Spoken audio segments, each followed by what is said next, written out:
Earlier this week, we debunked the need for financial planners. Today, we're talking about the need for a financial planner. Yes, that sounds a little bit opposite, but don't worry, it's not your typical financial planner. We're talking about alternative investments today with Daniel Johnson on the Fearless Investor Podcast.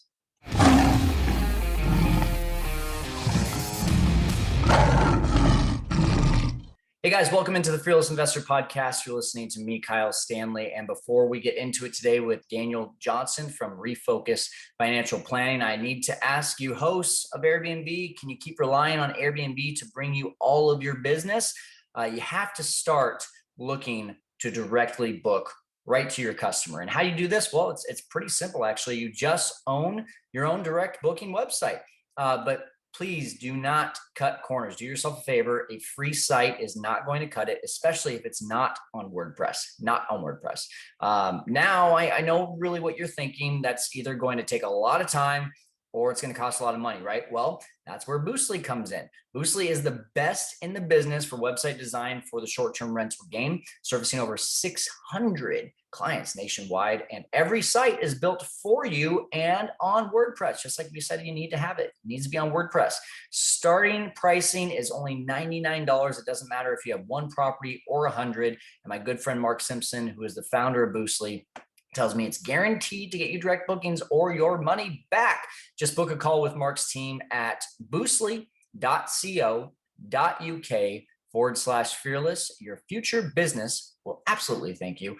Again, Boostly, that's boostly.co.uk/fearless. Now, with that being said, let's get into it today with Daniel Johnson, who is actually in the homes of over 100 different clients, helping them to be able to take their real estate investing to the next level as a financial planner, really for real estate and other alternative strategies. So here we go right now with Daniel Johnson. Hey, everyone, welcome into the Fearless Investor Podcast. You're listening to me, Kyle Stanley, and we are super excited to have Daniel Johnson with Refocus Financial Planning. He's coming in from North Carolina today. Daniel, thanks for being on the show. Hey, thanks, Kyle. It's great to be here. Awesome. Hey, so Daniel, what is that most interesting, strangest, funniest real estate investing story that you've got for us today? Yeah, so 2 years ago, me and a partner, we were looking at a property. We knew it was coming online, and we knew the seller, and so we told her, hey, look, we want to make an offer when it comes online. And she said, hey, look, wait, hold on, we'll get you, it'll be all right. So he hits the MLS. Then all of a sudden, before we know it, it's under contract, and so we reach out like, what happened? And she's like, well, hey, sorry, I got a great cash offer, it was a great offer. And I just had to take it. And we're like, okay. So about a month goes by and we see, or we actually know who the buyer is. And then the buyer's starting to get cold feet. So the day of the end of due diligence in North Carolina, and due diligence is basically when all your money goes hard. The buyer comes to us and says, hey, look, I'm willing to assign the contract if you're willing to take it. Literally 3 hours before the money goes hard. So we have to make a decision as buyers. Do we go in and buy this property with basically we weren't able to do any due diligence and having to put about $10,000 just money hard down on this property and then close in probably 3 weeks after that because we're taking the contract on. And so we take 3 hours and we think about it and we get the paperwork in just in time before, due diligence closes out. We end up buying the property and it ends up being a huge success for us. But it was just one of those things that we had our target on it, and it didn't work out the first time, but then we came back around and we're able to get it. So we're really happy about that. Hey, they say good investors can make quick decisions, and being put under the gun for 3 hours paid dividends. Congratulations, man. That's great. Well, hey, let's jump into it, Daniel. So, we're going to get into what is Refocus Financial Planning here in a little bit, but it's not your typical financial planning, so if you're sitting here and you're listening and you're thinking, I've got my, my stocks and my bonds, I've got my financial advisor, I got my Edward Jones guy, whatever it is, that's not what we're going to be talking about today. We're going to be talking about something very different, but it all kind of started for you about just over 10 years ago. Where were you before real estate, before all these alternate investing methods that you have been doing? Where were you before that? Yeah. So, my career kind of started off, I've always been a hard worker. I've always had a job. I mean, ever since high school, always worked. And so even through college, I actually worked full time through college, and ended up buying my first property my senior year of college. And, it's back in 2007. It was a house hack, essentially. But I'll tell you that the term house hack wasn't even around. Like, I had no idea what that exactly was, but got a couple of my friends to move in and be the roommates, and they paid the mortgage for me. And, it was all hunky dory for, about a year and a half, until the financial crisis hit, and housing took a really big knock. It was right around that time that I was getting married, so I ended up moving out of that house. Ended up renting it out, all 3 bedrooms, rented them out, and that was kind of my start. Was, kind of becoming a landlord, knowing what I wanted to do in that space.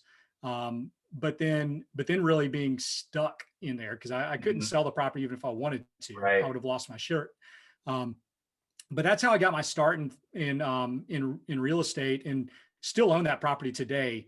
But afterwards, I ended up moving into banking. So I worked for a large credit union, and did mortgages, did car loans, did all that good stuff. But I saw that the really successful folks that came in for mortgages, there was a common thread, in that they all owned real estate. Hmm.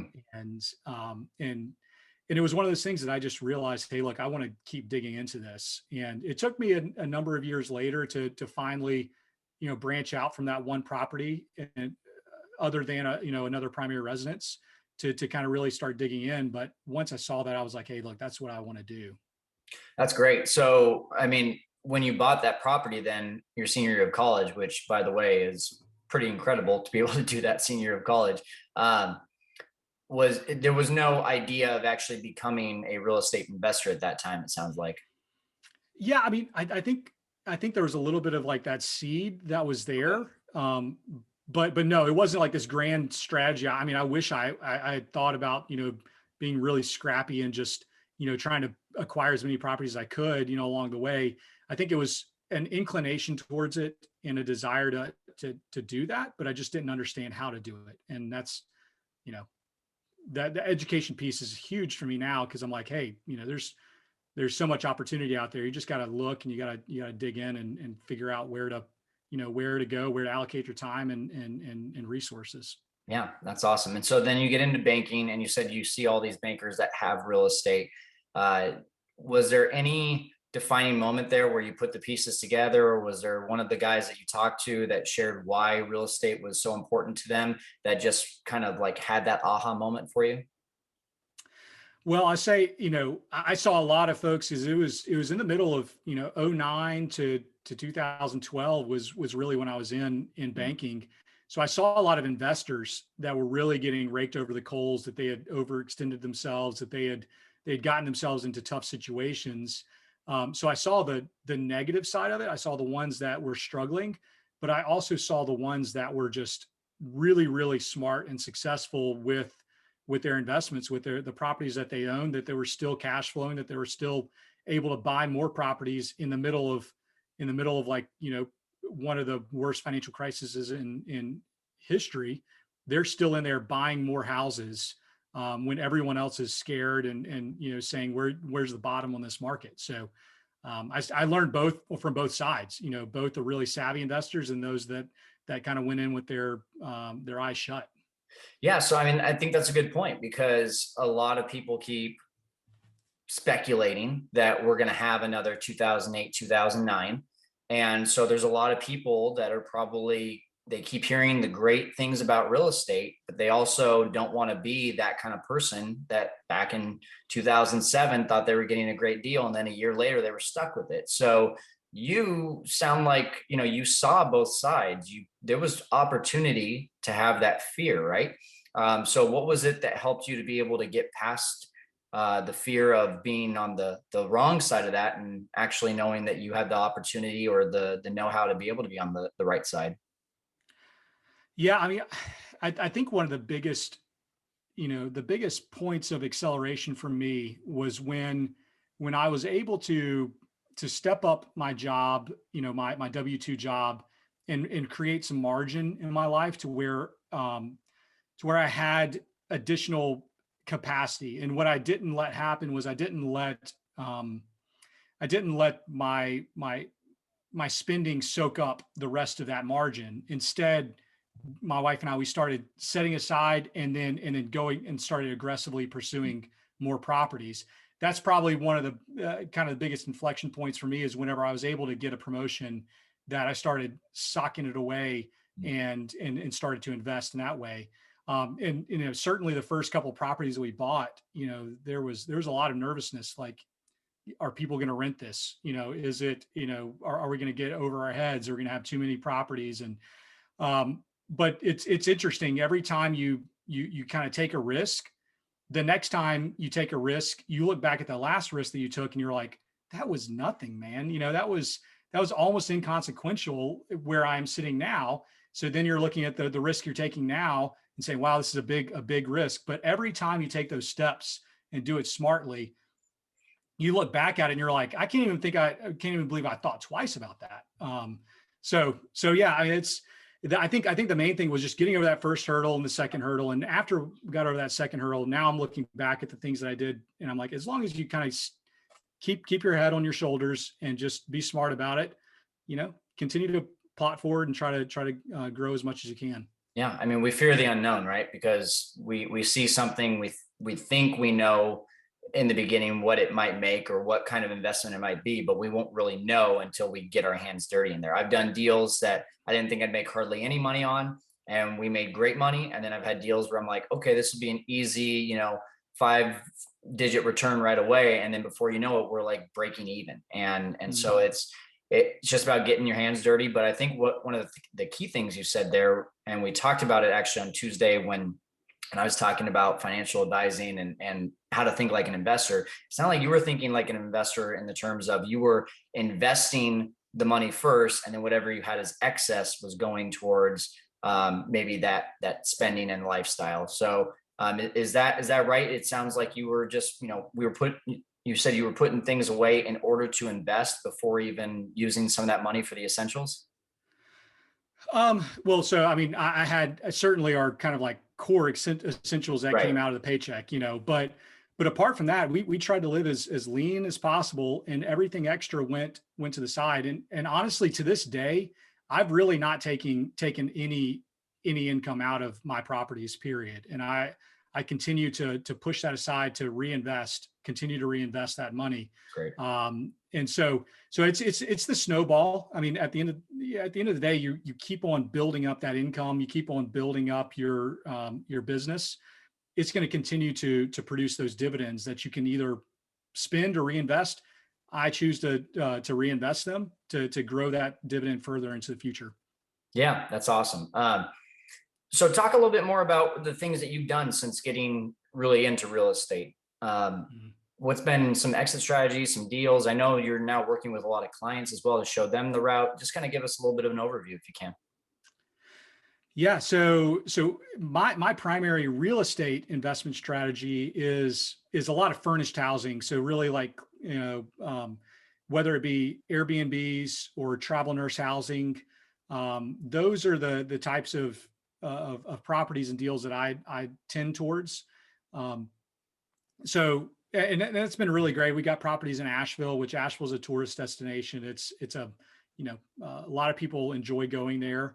We also have some properties in Winston-Salem, North Carolina, and before the pandemic, we had actually a decent amount of travel for university events and that sort of thing. So it's been a really great investment strategy for myself. It's more active. It's more hands-on. I like that. I like to be engaged and involved in it. I don't like necessarily having super passive investments. Mm-hmm. Nothing wrong with them, but certainly that's kind of my approach to it.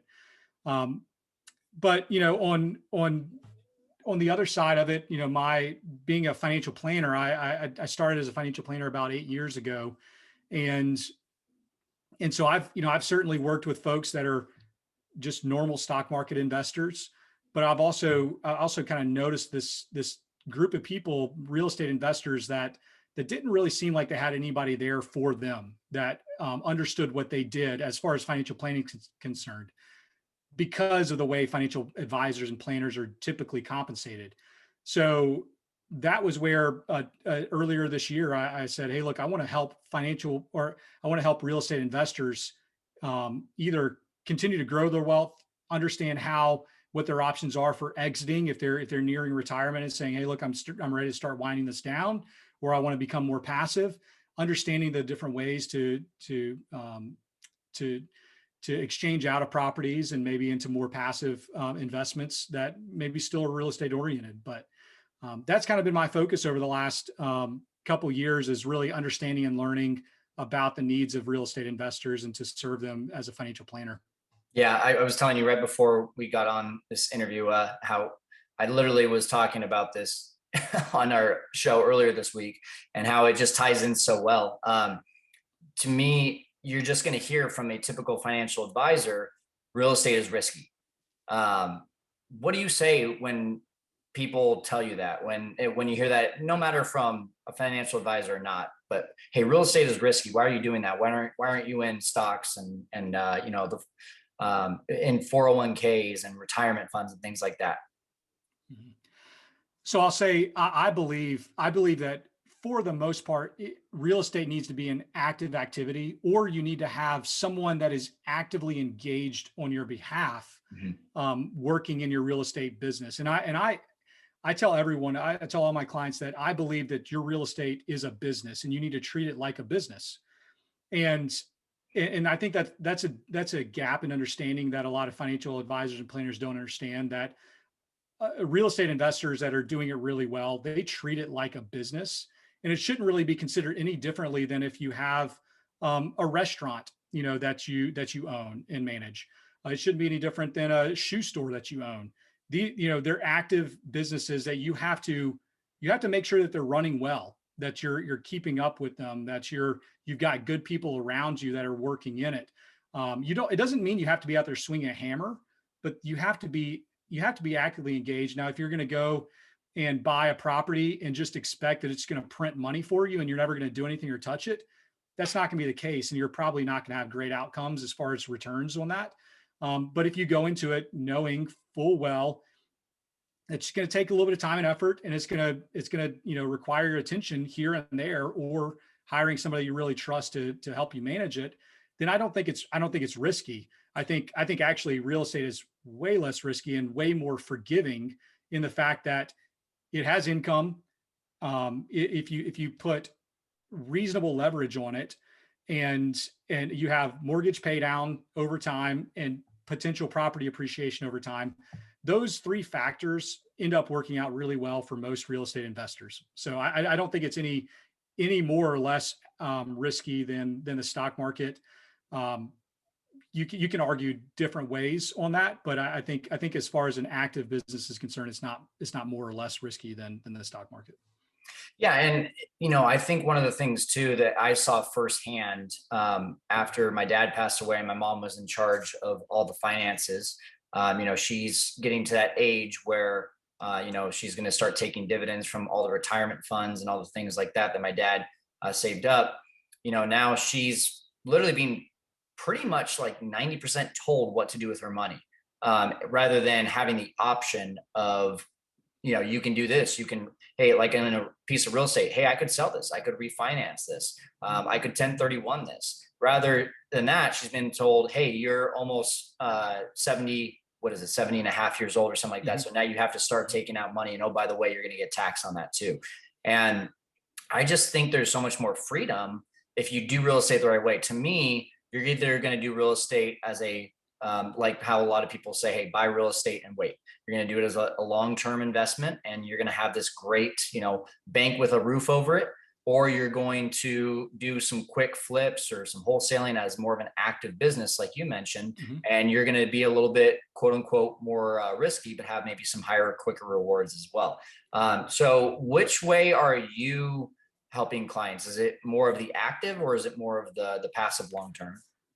Well, what you bring up a really interesting topic on your mom and the IRA. Hmm. What a lot of people don't realize is that um, a lot of people that save to IRAs, traditional IRAs, many people, especially really good savers, will actually end up with more income in their retirement years coming out of their IRAs than they ever actually earned in their working years. So the distribution years is actually much higher, or can be much higher. And especially if you end up with a instead of having two people with a joint tax return, you end up with just one person with a single tax return with essentially two wage earners savings in it. You actually can back yourself into a pretty bad tax trap. Hmm.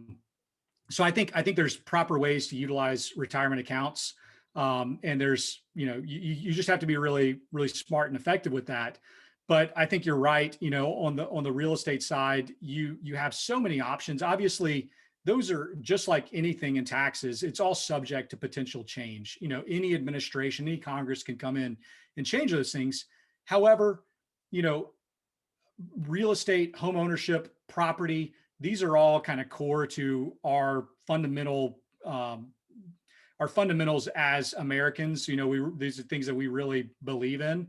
And so while tax policies might change for better or for worse for real estate investors over a long period of time, you just kind of have to ignore some of that noise and just look at the long-term potential for growth and appreciation in the asset class, and just try to keep your head on your shoulders and just keep investing. I think that's the most important thing. Yeah, 100%. So yeah, going back to my question there, how exactly are you helping clients when it sounds like you're taking on people that currently have real estate investments and are maybe trying to take it to the next level? So where do you come in? Yeah, so absolutely. So I, like you said, I work with folks that already have real estate that are looking to kind of get to the next stage, to grow even further, understanding their risk profiles, the things that they need to be on the watch for, they need to look out for, making sure they have sufficient capital and that sort of thing.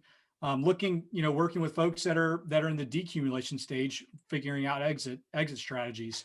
Also working with, startup, people who are interested in real estate, but not exactly sure how to start moving in that direction and start getting there. And, a lot of it kind of just starting with a base financial plan, understanding where they are and what their goals and objectives are and how they can get there and reach that. I personally prefer and believe that that fixed fee or flat fee planning engagements are the best, meaning that it's not based on any assets that I manage or anything like that. It's not based on performance or anything like that. It's just based on a fee for service. So kind of the same way you'd compensate your CPA or your attorney, fee for service, and it can be an ongoing relationship or it can be a one-time relationship. Either one, I think are really great ways to interact with a financial planner. So that's interesting. Why is it that you think a fee-based is better than call it a commission? Yeah. Well, anytime you introduce a commission, it means that there's a sale happening, which it doesn't mean it's a bad thing. I mean, all of us as real estate investors deal with sales all the time. Where, a lot of us are I'm not an agent, but a lot of us are agents and we're selling real estate. However, in when it comes to financial products, I'm not a big fan of commissions, in that there's an incentive to place whatever that product is with the person that you're giving advice to. Yeah. So it's really hard for it to have impartial advice if the way that you're being paid is by selling them a product. Sure. So I'd like to be able to tell them, you should buy this product, you should buy this life insurance, but I don't want to say that, and that's the way that I get paid, right? So I can send them to get insurance somewhere and make sure it's a good fit for them and it's going to be a good policy for them, but I don't want to be paid for that advice. No, that directly from the insurance company. Makes a lot of sense. I like that. So is there any, just so we can put our hands on it, is there any client stories that you have that would be cool to share with the audience? Yeah, I'm kind of thinking through here. One client that I have worked with in the past, they had about, and it was actually my prior firm, but they had five rental properties, and he was a scrappy investor. He was just kind of just buying stuff and kind of self-made handyman. He would just go and fix it up and do a lot of the stuff himself. Um, and he, he did a really great job of buying at foreclosure sales and getting great value and deals. Um, but they were kind of nearing the end of the time in which they could really practically continue to do this and operate it. And he actually was diagnosed with Parkinson's or early on stage, and so he was having to think about giving up that side of it. And so as I was working with them, I was able to go in and kind of analyze their properties and say, hey, look, here, this property is kind of like the problem child, but it looks like you can actually sell it for a really great price right now. You're not really making any money on it. It's the one you're spending your most time on. So we did an individual property by property analysis for each of their properties and identified an exit strategy for them to in a very tax efficient way begin to ease themselves out of the real estate world, mainly from the fact that they just couldn't do it anymore. And it was a really great success story because it was something that he had built up on his own over 20 years, like kind of a retirement job that he had. And it was a great outcome for them because they were able to slowly sell off their properties each year and not incur a lot of taxes, and to do it in a very seamless and in easy way. And then they were able to kind of reinvest back for the rest of their retirement without much concern or worry about where their income is going to come from. That's great. Very nice. Very nice. I love it. So, Daniel, is there anything else that you'd like the audience to know in regards to Refocus financial planning and what you guys are doing? Yeah, it's one of these things that started the company with this vision to help real estate investors, because I just saw an absence in the market of anyone that is talking, of any financial planners that are willing to talk about real estate or be pro real estate with their clients. And I thought, hey, look, I think it would be a good thing for the real estate community to have somebody who's an advocate for them and to be able to help them in all the different questions that they may have: taxes, insurance, estate planning, cash flow planning, all these different focuses of the CFP, which is Certified Financial Planner, all these different focuses that should be pulled in together. And if a real estate investor shouldn't have to work with somebody that is going to basically just ignore their real estate portfolio and say, well, we'll just talk about what you've got over here, and we're just going to kind of ignore the real estate portfolio. So really, that's it. I really am passionate about this, and I work with folks all over the country. It doesn't matter where you live. My website is refocusfp.com. So just like it sounds, Refocus Financial Planning, and just fp.com.